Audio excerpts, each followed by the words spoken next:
Hello, my name is Jacob Yunker. I am the pastor of the Franklin United Methodist Church, located at 82 West Central Street in Franklin, Massachusetts, and online at franklinumc.org.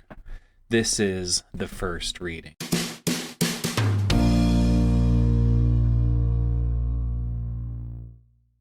On Sunday, January 24th, we will continue reading through the Gospel of Mark. Our reading is from Mark chapter 7, verses 1 through 15. The Pharisees and some legal experts from Jerusalem gathered around Jesus. They saw some of his disciples eating food with unclean hands.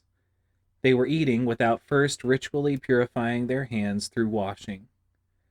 The Pharisees and all the Jews don't eat without first washing their hands carefully. This is a way of observing the rules handed down by the elders. Upon returning from the marketplace, they do not eat without first immersing themselves. They observe many other rules that have been handed down, such as the washing of cups, jugs, pans, and sleeping mats.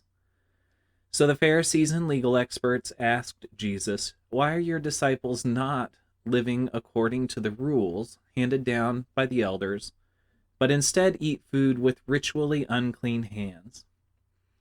He replied, "Isaiah really knew what he was talking about when he prophesied about you hypocrites.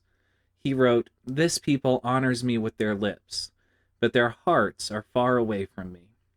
Their worship of me is empty, since they teach instructions that are human words.' You ignore God's commandment while holding on to rules created by humans and handed down to you."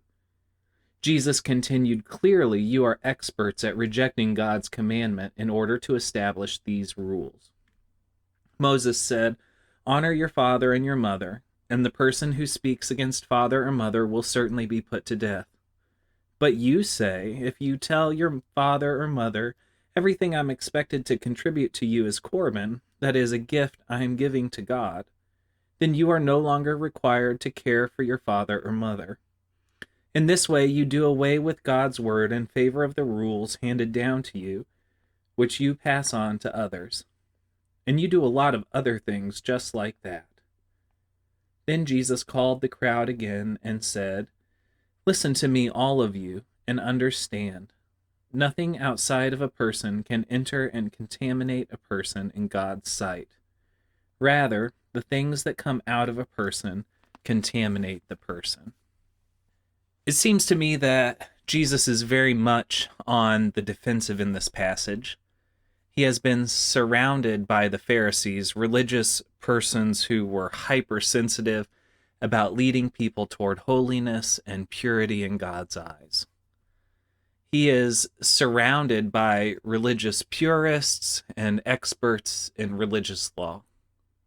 For those of us who have read through the Gospels or heard the stories, we are conditioned to see these groups of people in a very negative light. We know that they will eventually be the leading advocates for Jesus' arrest and execution. But in Mark's Gospel, this reading is, best I can tell, the first time they really meet for any lengthy discussion or debate. Perhaps Jesus is defensive because he knows what's coming. Perhaps he's just aggravated that someone would question his teaching. Something else that really stands out to me is the extended commentary in this passage. Mark, a writer of very few words, has to tell his community about the Pharisaic obsession with cleanliness and purity. He tells them about the ritual rules so that they understand the smackdown Jesus is about to deliver.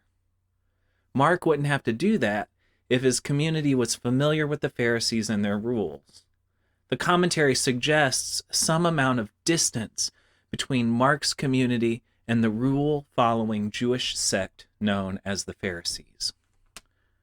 Rules. This passage seems to be about rules. Now, I don't think Jesus is antinomian. He isn't against the rules, but I also don't think he's advocating for a law and order type of faith either. What is the purpose then of these rules? For the Pharisees and legal experts, it was, I think, their obsession with the rules that bothered Jesus so much. They were so obsessed with the rules that they had been handed down that they had forgotten that those rules were developed so that people might draw near to God with their hearts and honor God with their lips. Note the Isaiah passage Jesus paraphrased in Mark chapter 1, verses 6 through 7. If that's the case, if the rules are meant to help people draw near to God, then rules may need to be updated. Some rules may need to be adapted so that new generations can draw near to God in their time. And so I wonder what rules may need to be changed in our time so that a new generation can draw near to God. What rules can be changed? What rules shouldn't be changed? How do we know what rules to follow? These are a few of the thoughts and questions that I'm wrestling with after this first reading. What thoughts and questions do you have about it? Write your thoughts and questions, comments, spiritual profundities, and doubts below, and join me in conversation this week. I hope you'll consider joining me and the people of the Franklin United Methodist Church in worship together on Sunday at 10 a.m. as we continue our reflection beyond this first reading.